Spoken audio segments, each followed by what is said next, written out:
All right, welcome to this month, the month of May. Can you believe it, friends? Month of May of 2025, Lunch and Learn, where we explore different aspects of behavioral elements as it applies to our life and the both professional and personal side of things.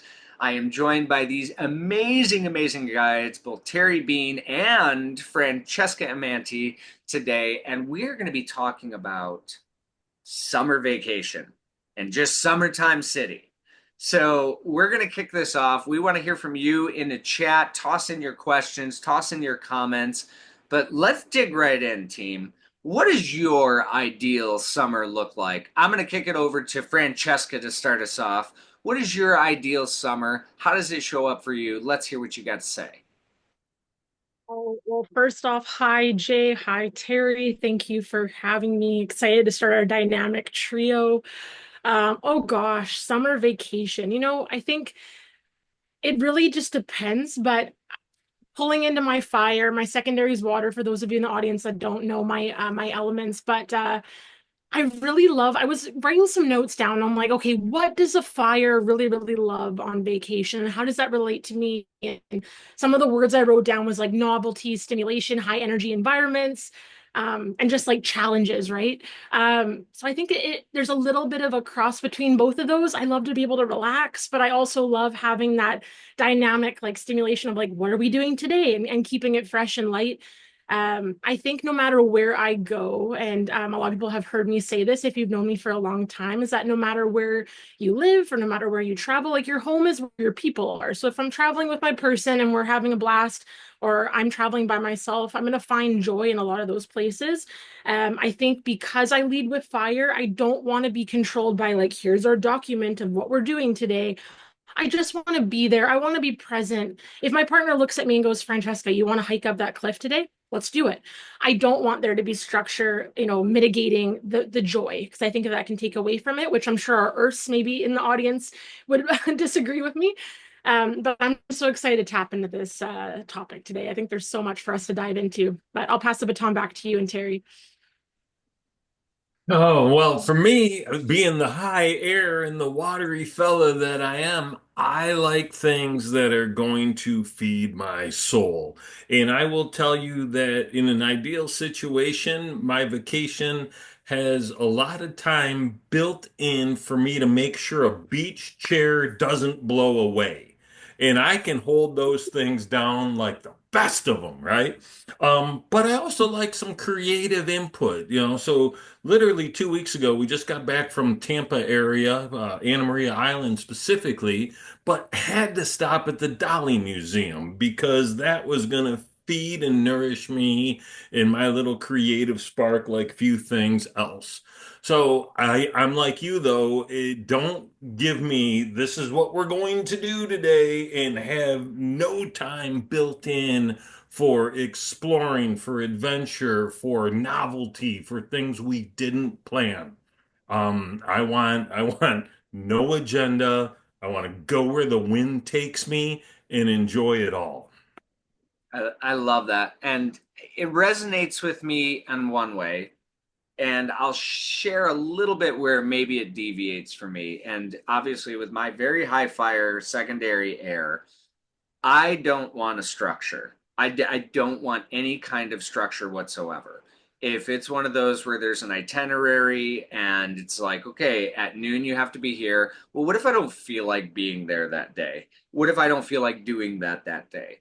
So for me, and I've really thought about this. It is very goal oriented. If I'm going somewhere, if I'm doing something, I want to do this, and this. I don't care what time. I don't care when. It's like these are the three objectives for me, and how we get there is going to be completely open.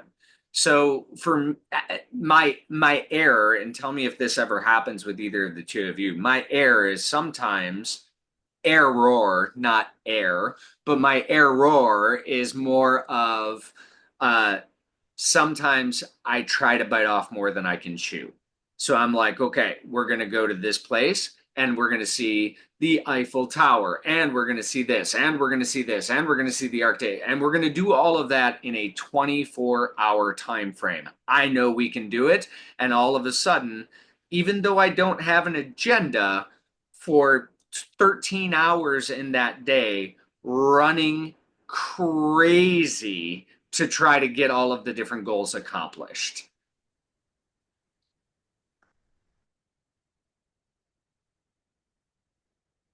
Got it. I love that though. And it's kind of fun to see if you can achieve those challenges, right? I'm literally typing in the chat. We're going to Europe in a couple of weeks and we're taking this long, amazing race kind of tour through 6 or 7 different countries. And so if we can check off some of those boxes again that are going to fill that creative need, I'm okay with it. But I was like, don't pack the day. I can't deal with like, oh no, it's 12:52 and we have to be there because what if I'm not done being here? No pun intended, right, Terry? Being here.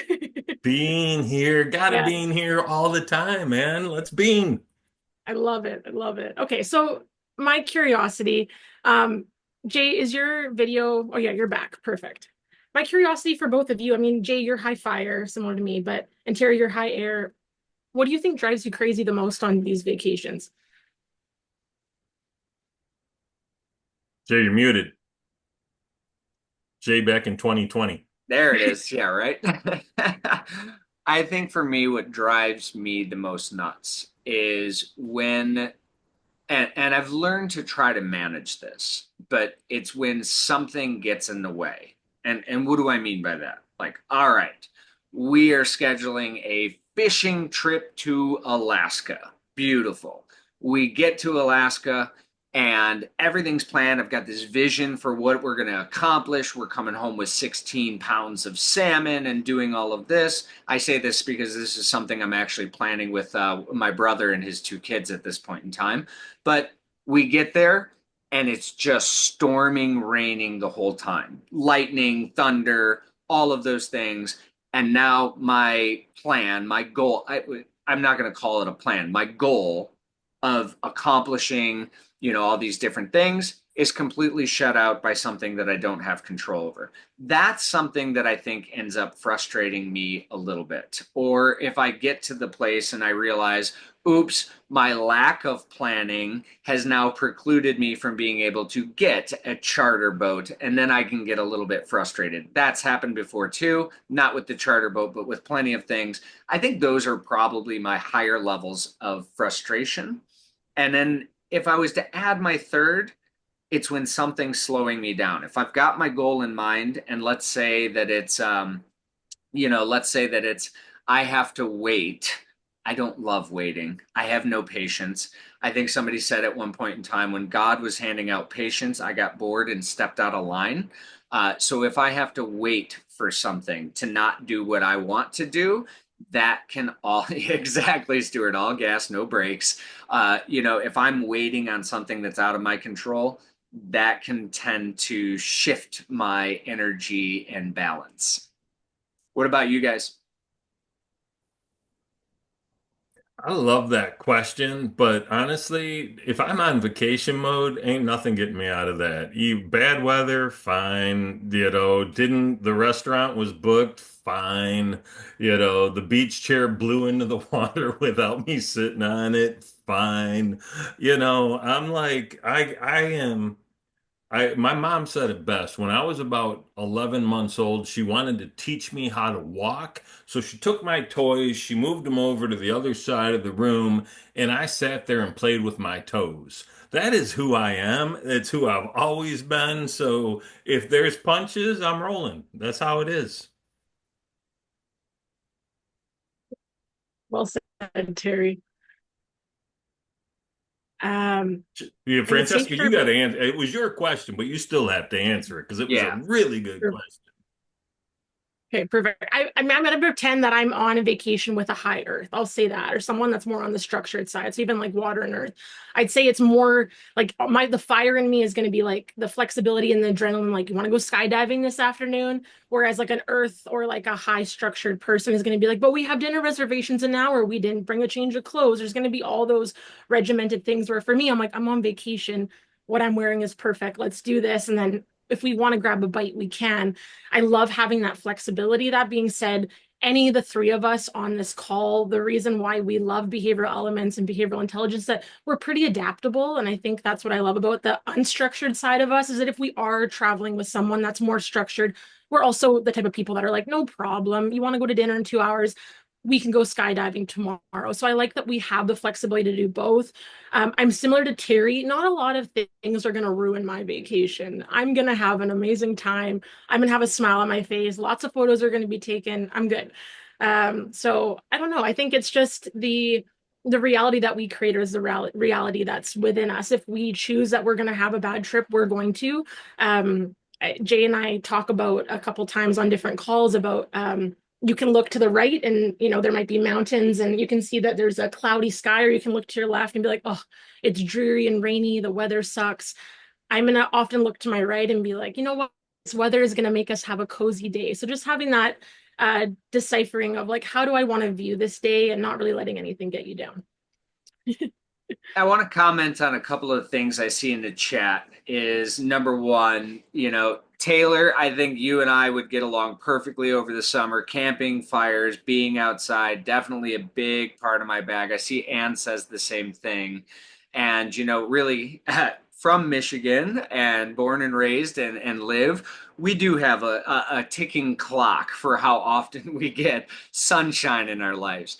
Now, for me, though, it's oftentimes about doing something. It doesn't have to be planned. It doesn't have to, like, I don't sit still well. I am not a good person to go to the beach and just sit down and read a book. It's something I've got to be active. I've got to be doing something to kind of keep my mind, even if it's just something like walking. Like, I love just going for big walks in a particular area or anything else like that. That can really be meaningful to me because it's just like that level of stimulation. So let's think about it this way. If we're trying to plan a vacation for the elements, if we were to really think about, all right, we've got a family member who's earth, we have a family member who's water, we have a family member who's fire, we have a family member who's air. Well, with some of the tension that happens between these drives, I might be the person that wants to go out and do something all the time. Somebody else may want to sit and relax and read that book on the beach. Somebody else might want this scheduled itinerary of what's going to happen. So, how do we navigate this when maybe my element is not the same as my partner's, or maybe my element is very, very different than my kid's element? Or what does that look like? What are some thoughts there, team? I love the idea of each family member getting to choose and lay out the day. So you have an air day, you have an earth day, you have a fire day, you have a water day, and you're all stuck doing each other's favorite things, and you might actually learn that you enjoy some of them. Yes, I want to hold down a beach chair, but if you say we're going to go climb that hill or walk up the beach for 3 miles, let's go. I'm in. So, and I want to skydive at least one more time, Francesca. So, if you can't get anybody else to go with you, I'm down like a clown. I wonder if we could do a really short webinar while podcasting. I think that would be pretty fun. See, that's the other problem for me, is that I end up finding myself trying to do like six things at once. Like, oh, we're on vacation, but we're also going to do all of these things. And yeah, so I need to I need to calm my fire down. I know this. Francesca, what about you? What are your thoughts? So Terry's got the strategy of a day for each element. What are you thinking?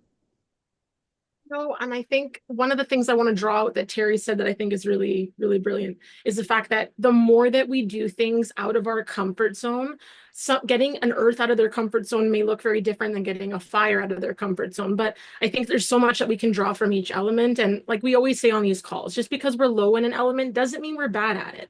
So I think really being careful of, we've said on previous calls, are we being mindful of the labels we put on ourselves? Because those are the ones that dictate the way that we see our world, the perception, everything. So if we just go around and say, well, I'm a high fire, I don't enjoy anything that so and so would do. But really, at the end of the day, those parts are still within us. I still love organizing. I still love labeling every spice in my drawer.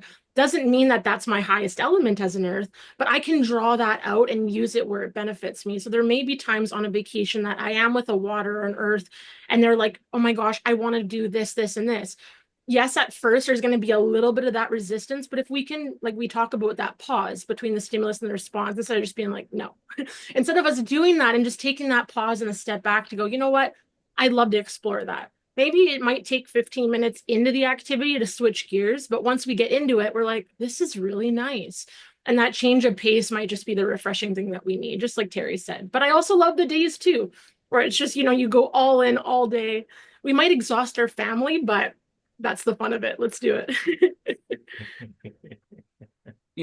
I think about so, and I'm trying to find and I'll find it here in just a moment, but I'm trying to think about, all right, so you're on vacation and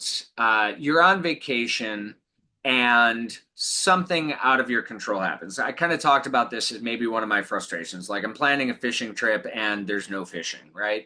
And I'm thinking about the reaction. Like what happens when plans drop? And I'm kind of trying to think about it from different elements. So from an air element, Terry, you've got something that you've been looking forward to. You really want to do this. You want to go to this Dali museum, but you get there and it's closed. What is your kind of first reaction as an air element? How do you respond? How do you react to that? What does that look like?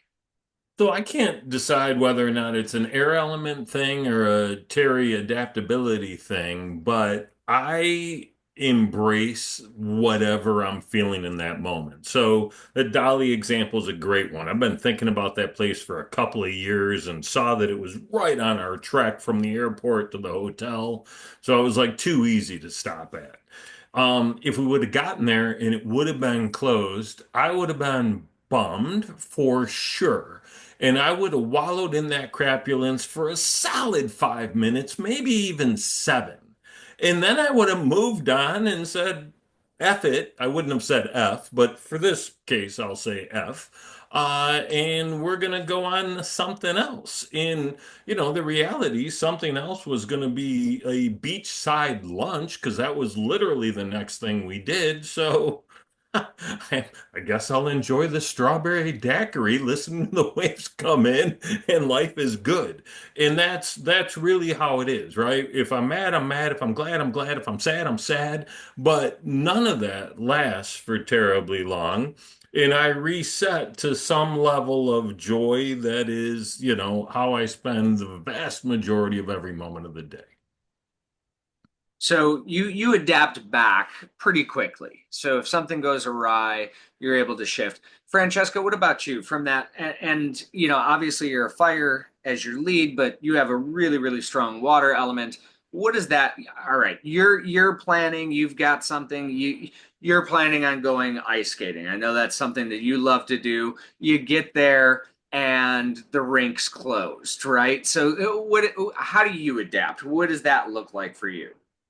Yeah, absolutely. And it's a great question. I'm sure a lot of you, I see the chat blowing up. I think a lot of people can relate to this and kind of reflecting on how do we feel in these moments.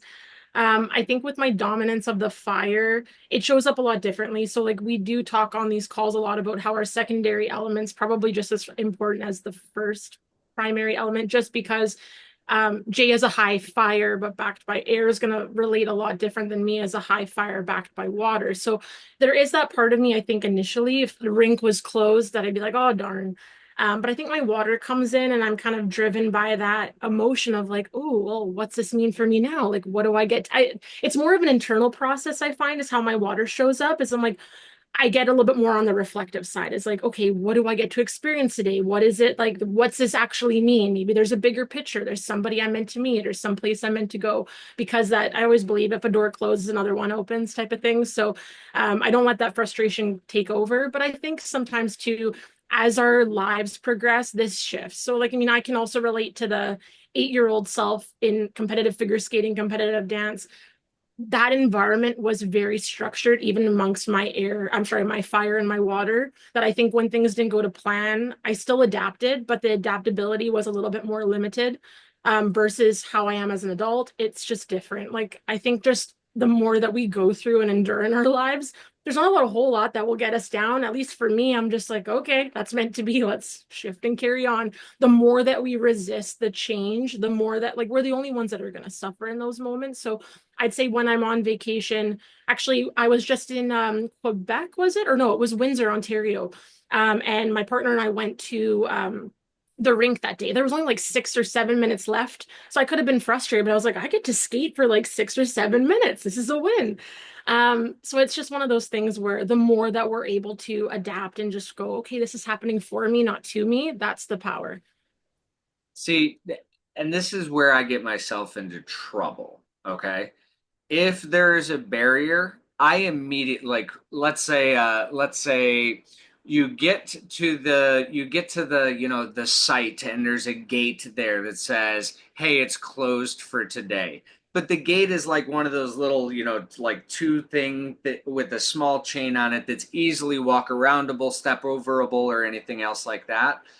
My fire tends to kick into place and go, how can I overcome this barrier and do it anyway? And that can get you into trouble, especially if you're traveling abroad or anything else where you're like, I'm going to find a way to do this, whether I'm allowed to do this or not do this. Now, I'm not breaking the law in any kind of like meaningful way, hopefully. I might just be avoiding a sign, or I missed that sign. I didn't see that I wasn't allowed to open this door and kind of walk in and get a peek into whatever it was that I was trying to do. So I will admit that my fire can get me into trouble sometimes because a barrier is just, something to overcome. And I wanted to bring that into the equation. So I'm going to share something into this chat.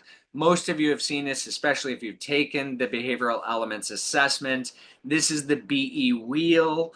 And I wanted to maybe shift a little conversation towards, the sides. All right. So Hold on 1 second, Jay. I the have a unstructured, I think that we've talked a little bit about that.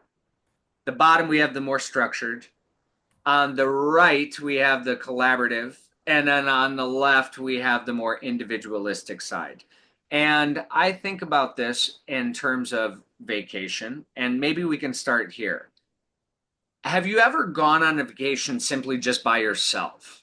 Because I think a lot of people, when they think about vacation, they think about doing it with other people. I know some friends, like they go on cruises and they will invite 60 people to go alongside of them. For me, I look at that and they say, that's 60 opinions on what we're doing. And that is all going to weigh against my own personal individual interests.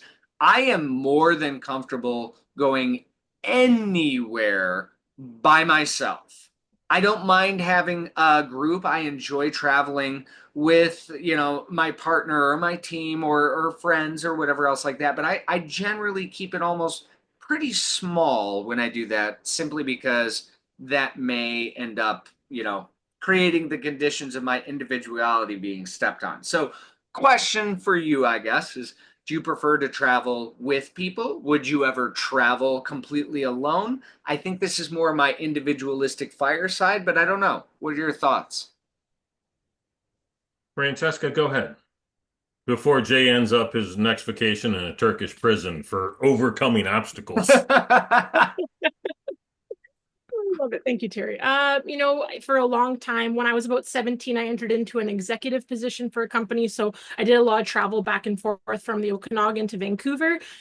We took care of the Western Canada region. So that ended up creating the conditions for me traveling alone by myself quite a bit, even though I was in a corporate setting. A lot of the travel and the stay was all by myself. So I found that a lot of that, even at that age, gave me a lot of opportunities to reflect on like who I am, how I travel. And I think there's something to be said, and maybe this is just a personal opinion, this may be an unpopular thought, but I do find traveling by yourself, especially at the beginning, does create a lot of resilience when it comes to things not going the way that you plan. Because I think if there's always someone with you that's like, oh, it's okay, I've got the reservation here, or oh, it's okay, I got this taken care of, you don't really have the opportunity to be like, how do I figure this out? There were so many times that 17, 18, 19, 20, I was like, okay, what are we doing? Like, this didn't go to plan.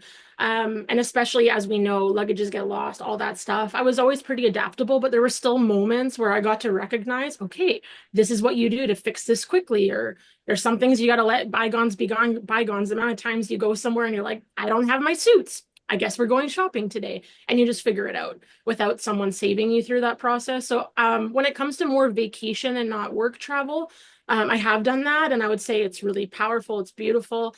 And I think that also has given me the autonomy, or more so the conditions, I would say, to figure out who I would want in my life as a partner, to be able to have a good travel partner with. I have been in a relationship years ago where you get on a 45-minute flight with them and you're like, I'm never traveling with you again. But then you also have the person that I can now say, okay, we can be on a flight for 13 hours together. Shit gets lost, pardon the French, like your stuff gets lost, things happen. And you're like, wow, that we laugh, we had fun. That's when you really get to determine what is it that I want and how do I want to curate my travel.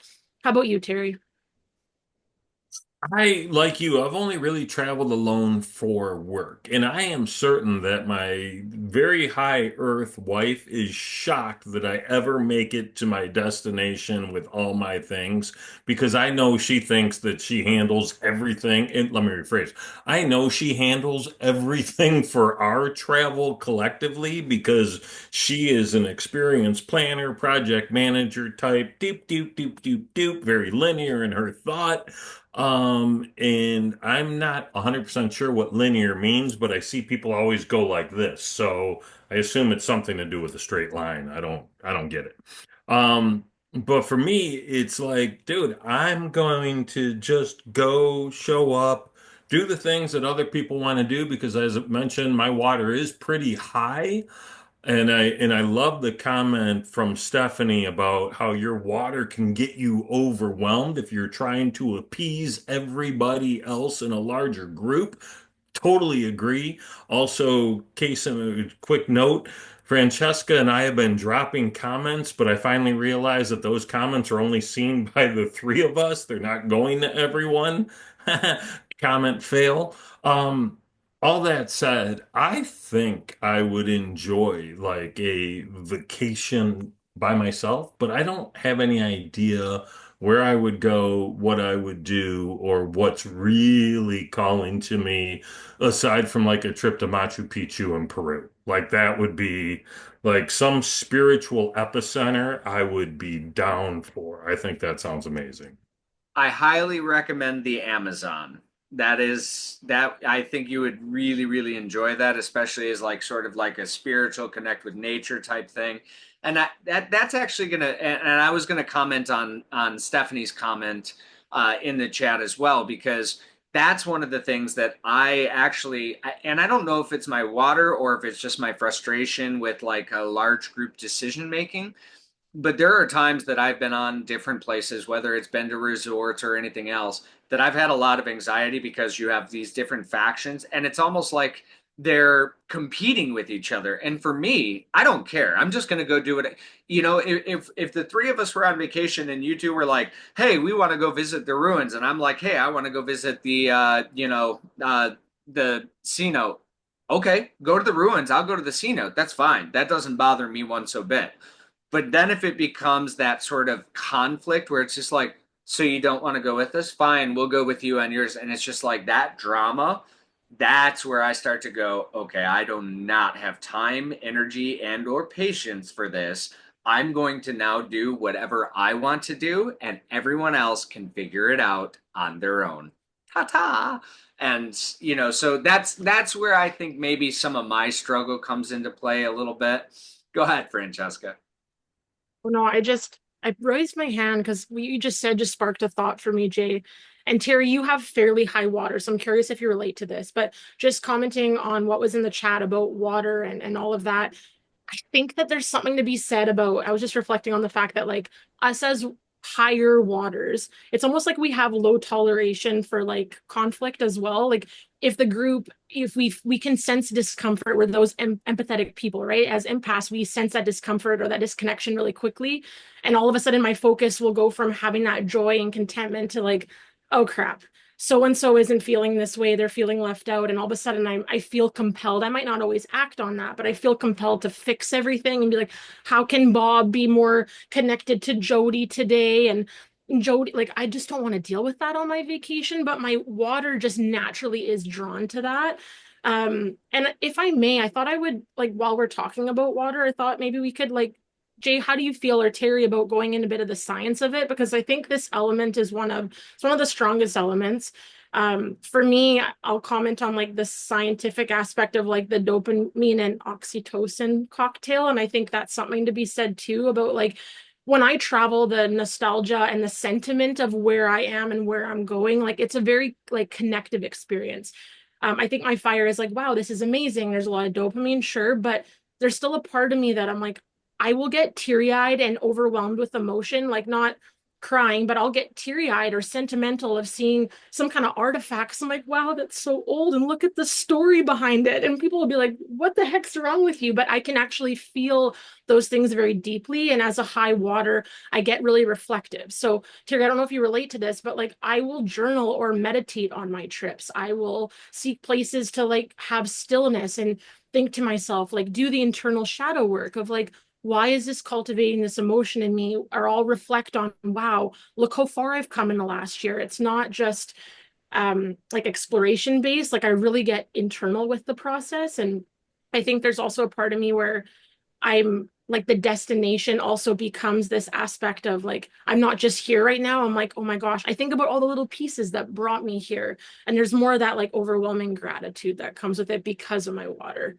And Terry, I'm curious if you feel the same or maybe a completely different perspective. You touched on a couple of things, and so I want to hit on the first part, and I'll get into the second part in a moment. But the idea of the conflict piece, like instant mediator, right? How do we mitigate this? How do we lower this? How do we make everybody happier than they were 3 minutes ago? And it's such a natural phenomenon that I don't even notice how annoying it is in the moment until I reflect on it later. Like, man, why am I always the one doing this? But you nailed it. That is absolute reality. At least it is in my experience as well. And I have a fairly watery wife who's highly backed by Earth and a very fiery daughter. And you can just don't show them this. And then the next piece of it is like the contemplative thing. As much as I love the left coast of countries or states, um, the East Coast is always better for me because there is nothing better than a sunrise walk, which is crazy because I don't see the sunrise at home ever. But you put me on vacation where I can be on a beach as the sun comes up over the ocean, you know exactly where to find me, at least somewhere on that stretch of sand, because I'm going to be taking it in as once the sun comes up. I'll sit down and just journal everything that I thought about and went through on that walk because it's such a good reflection time. I love that, Terry. So I Your think water I'm is fairly low. How do you feel about waters on your vacation? I think I'm probably the outlier here. And I'm going to add a couple of caveats to this. Number one is I, sentimentality is probably not my strong suit. So really kind of digging into that is not something that I would see myself. I'm definitely not going to be journaling or uh, thinking about that. Now, I will say the caveat to that is when I am in a like when in Turkey. It was an experience where it was just like I could see myself imagining what it was like in the 3,000 years ago in doing this. And I think I came at that very cognitively. So it was for me, it was taking a step back and being like, can you imagine what it was like in ancient Mesopotamia or this or what did this what was the experience? So I think I go far more cerebral when it comes to that, or like historical sites, really kind of considering like what was the life, things, but it's less internal. It's much more of a thought process. But I love history. I love architecture. I love obviously human. So trying to figure out like what was the behaviors there. I do find myself maybe getting into that cognitive reflection, but probably not so much the emotional reflection. The time that I would say is a little bit different is when I do my kind of crazy vacations, which people don't really call vacations, the survival trips into the woods where I'm going in with no food, no water, just whatever, and living off the land for 5 days.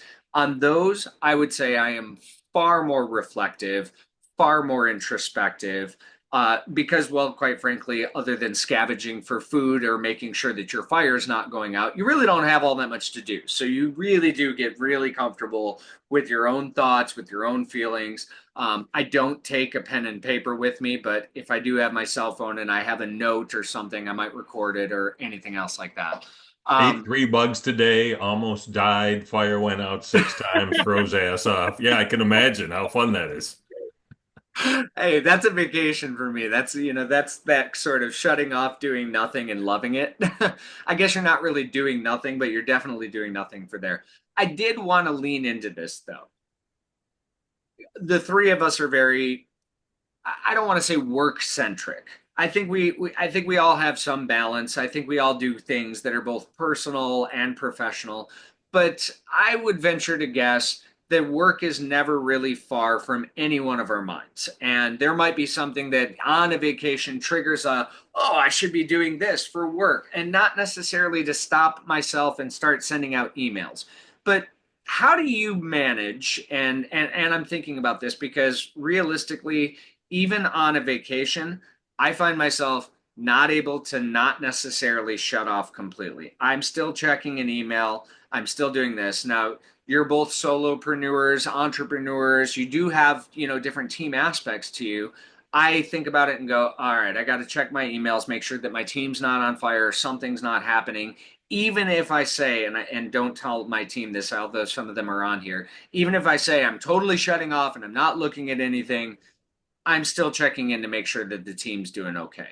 How do you manage when you're stepping away? And I think this could be a really valuable discussion because I think a lot of people here, and I'll say this, you don't have to own your own business to be subject to I feel an obligation or I have to check my email or I'm worried about checking my email before I get back in because the work's going to working with Ford Motor Company. I hear this all the time from their people. I'm like, you have to shut off. You have to get away from it. You got to set it away. All right. So I see my team laughing. Red-handed, absolutely. But how do we balance this, right? Can we ever really have a vacation away from work, away from all of the struggles of everything else? What does that look like for you, or what are maybe some of your best practices to shut off as much as you possibly can? I think that that would be a valuable conversation for everybody. Asking for a friend. Terry, you go ahead. So I was thinking about this as you were speaking, Jay. I've taken, let's call it a dozen vacations in the last 10 years, where some of them have been 5 days, some of them have been 12 days, whatever the case may be. I think I've set up an email autoresponder to let people know I was out of town 3 times, right? Because ultimately, 98% of the things that I do happen right here on this little purpley covered box. And so, in 98% of it takes less than 2 minutes. And anything that's going to be longer than 2 minutes, I will shoot an email and I'll say, hey, I'm actually out of town on an anniversary trip or whatever the heck it may be.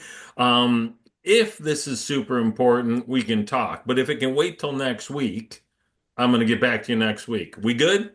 And guess what? 98% of the time, we're good. And that's the thing, right? And when I was 26 years old, I had a little whiteboard in my office, and I remember writing the rule of ALTE, ALTE. I know we've talked about this before. Always level the expectation, right? So don't just blow people off, respond to them, tell them what's up, reset the expectation, and you'll be surprised how often people are like, holy cow, where are you? I hope you have a great time. Yeah, it's not that important. Talk to me when you get back.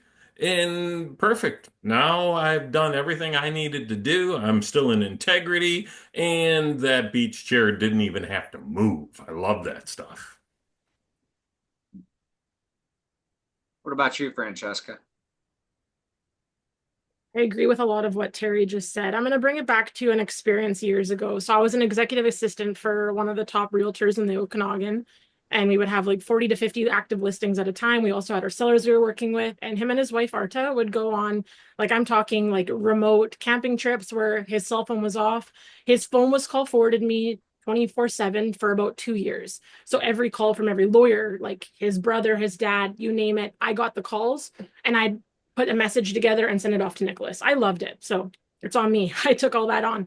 So I pretty much worked 24/7 for those 2 years. It got to a point where I wasn't taking any days off. And finally, him and his wife were like, we bought you a Sparkling Hill package to please go and unplug for 2 solid days. Take a friend, go. And I was like, I don't know if I can do that. And I didn't. I still said, please call forward your phone to me. And there I am in the no phone zone of the pool. I'm like, oh, hello, Nicholas D. Parker Real Estate Group. How can I help you today? That brought me joy. And there's people looking at me like, you're at a spa, like chill out. But there was something to be said. And I was actually just listening to a TED talk about like actually the neuroscience behind like why certain people will never take a vacation. Because what's interesting is that it's almost like they feel like something important is going to happen without me, or if which I've shifted away completely from. But at that time, there was a part of me that I'm like, if I'm not doing my job, like in 3 days, there's going to be some kind of loose end that had I just answered the call, I would have been able to avoid. And I think now there comes a better balance of me recognizing, especially as a solopreneur and building a team, that's just not how to have a healthy environment or sustainable way of not burning out. And I think that's why I burnt out around that time, was just because that's how I operated. It was just 24/7, 365 days of the week. So now fast forward to 2025, I view it a little bit differently. I think that having the right resources and the right team, like I had an executive assistant for years in my real estate career, there was a reason why I had her take over my inbox. And I think there's something to be said about us leaders being the bottleneck of our organizations. If we have to follow up with Lynette to say, oh, I saw this email come through, do you know what to respond with? We're actually robbing that person of the autonomy to make those choices. And yes, they may screw up from time to time, but we're robbing them of the experience to pivot and go, okay, I could have done that better. So the more autonomy I gave her over time, and me being able to actually just relax and unplug, made me a better leader, and it actually made her a better executive assistant. And I was able to only recognize that because I've come from her role. But I would say fires have a very low tolerance for boredom. Can anyone in the audience relate? Jay, you can relate.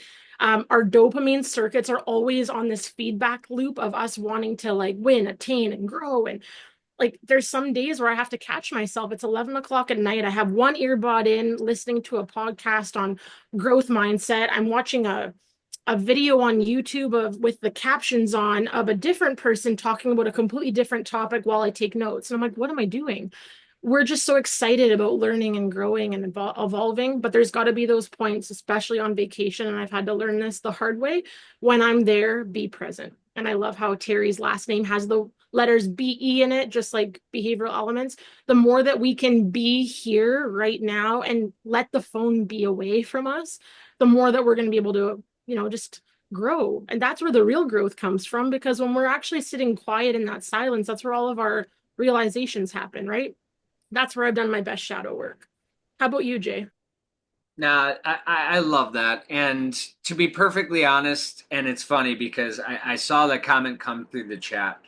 It was only within the last 2 years that I really started to feel comfortable completely stepping away, whether that's to go into the woods for 5 days or anything else like that. And I am very, very grateful to my team because I know that once things are handed off, so that has been a true source of joy for me because 5 years ago, 10 years ago, I don't know that I would have been able to do as much as I've been able to do with that.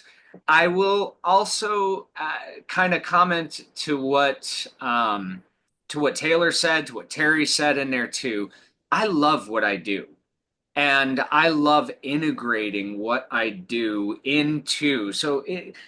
Anywhere that you go outside of the woods alone, anywhere that you go, there's got to be people. And I am always watching people, learning from them, learning about cultural norms, learning about things. And, some people who are maybe not in the behavioral science space do that for fun or do that as a hobby.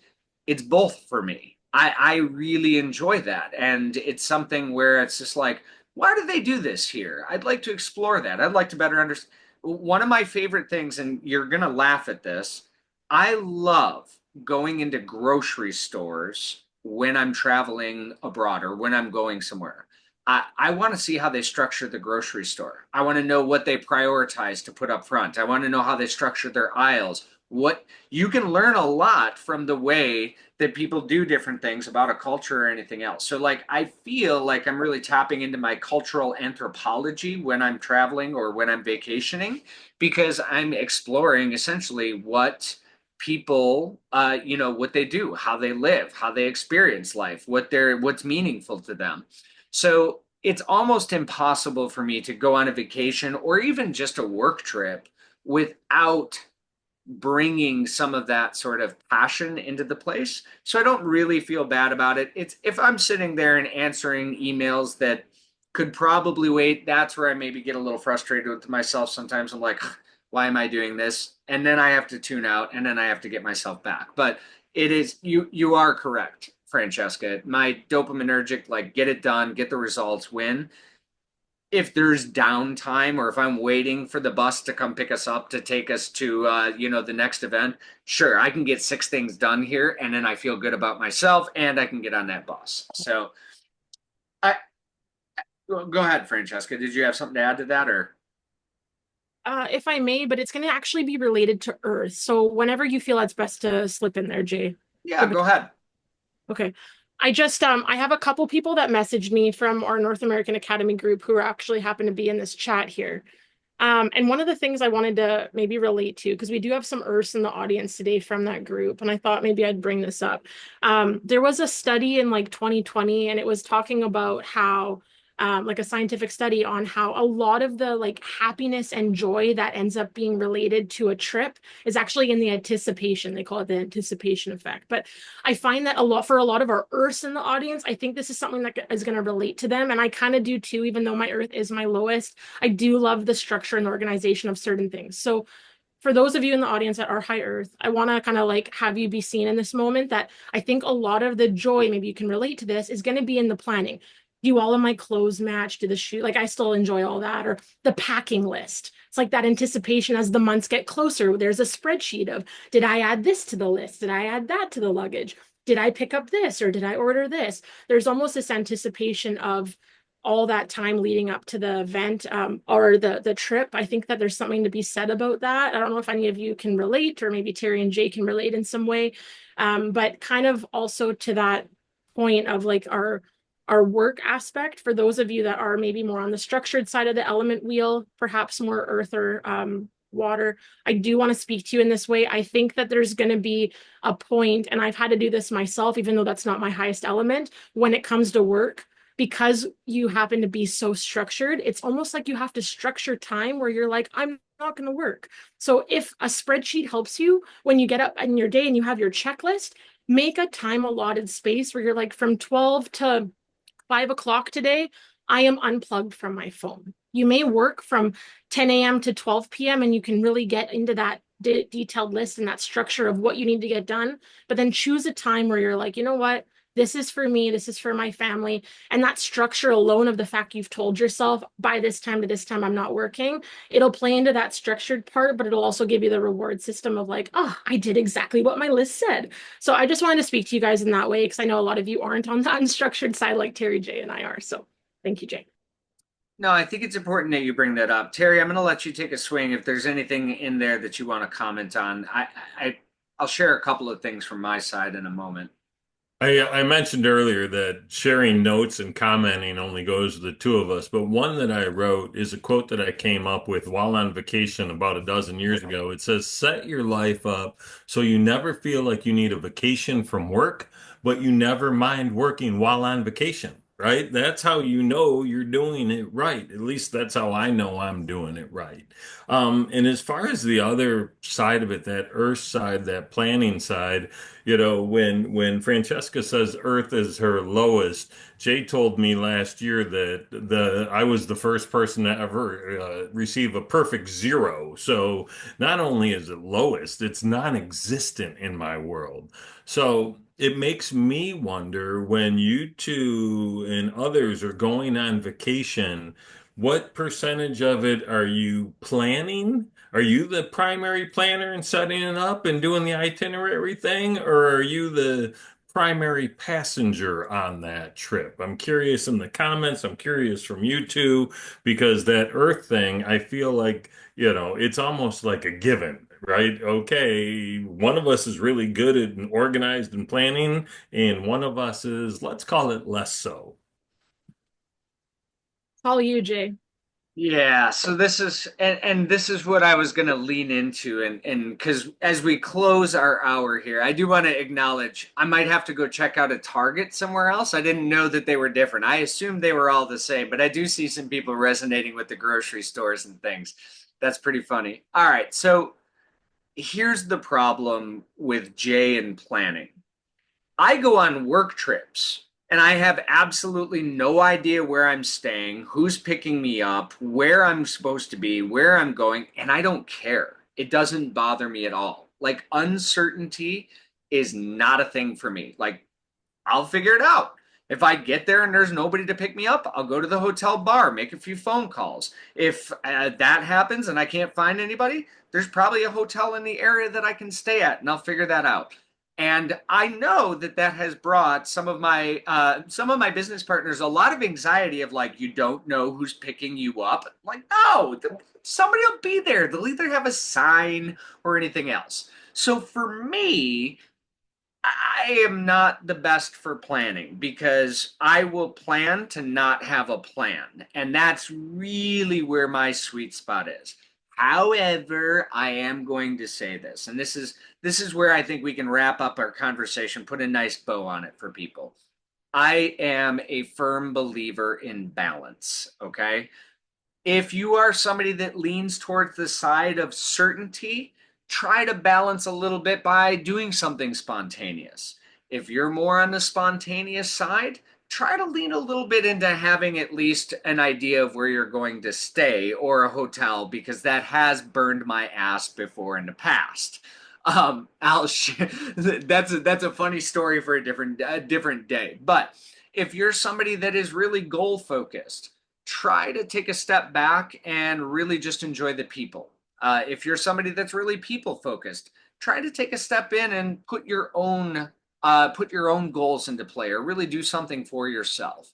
I think if we can approach things, even vacations or even trips or travel, from a place of balance where we're maybe not over leaning into our air and, trying to do all the things, but maybe focusing our energy on a little introspection and a little time in a place. If we're not focused overly on fire and getting it done or getting the goal or getting the result and actually enjoying the experience and the journey, I think that we're going to be in a better place. Any kind of vacation. So I share as my sort of like final tip, my final tactic, my final thought. The thing that I've maybe learned over time is if we approach with balance, we will be able to fulfill all four of our drives in a meaningful and positive way. If we lean too far into any one of them, just like in anything else, just like leadership, conflict, or anything else, it's going to end up creating the conditions for some level of conflict, even that's internal or tension internally. And it's going to create a less whole body, whole mind, whole experience, and it's going to be really focused. So, what are your kind of last on the way out of here? What are your tips? How would you balance? How do you create the conditions for a successful vacation, no matter what your element? All you, Terry, you go first. It's the same for all aspects of life, right? My advice is going to be the exact same, whether we're talking about vacation, whether we're talking about work, whether we're talking about hobbies and downtime, whether we're talking about hanging out with friends or family. Figure out what matters most to you. Do the internal work to understand what you truly care about, how it shows up, and then go chase that stuff with reckless abandon. In vacation, if you're with other people, though, you have to respect the idea that maybe your greatest desire is not their greatest desire. So add some flexibility to make sure you're all having as much fun as humanly possible. And fun should be your watchword. Well said, Terry. Just being mindful of time. We've got 3 minutes left on the clock. To answer the question, I would say, and I got a DM in the meantime saying, but how do you cultivate that balance? There's not really going to be a specific blueprint as to why. And I'll say this and disagree or agree with me. Every trip is going to look different when it comes to balance. Because if you're on a family trip, guess what element's going to be more present? Water, connection, making sure that we, build those memories. We take the photos. We ask grandpa why he went and bought that boat. If we're on a work trip, well, of course, maybe depending on the work trip, it may be that our fire and our earth is actually what's most present, that organization, that drive to win.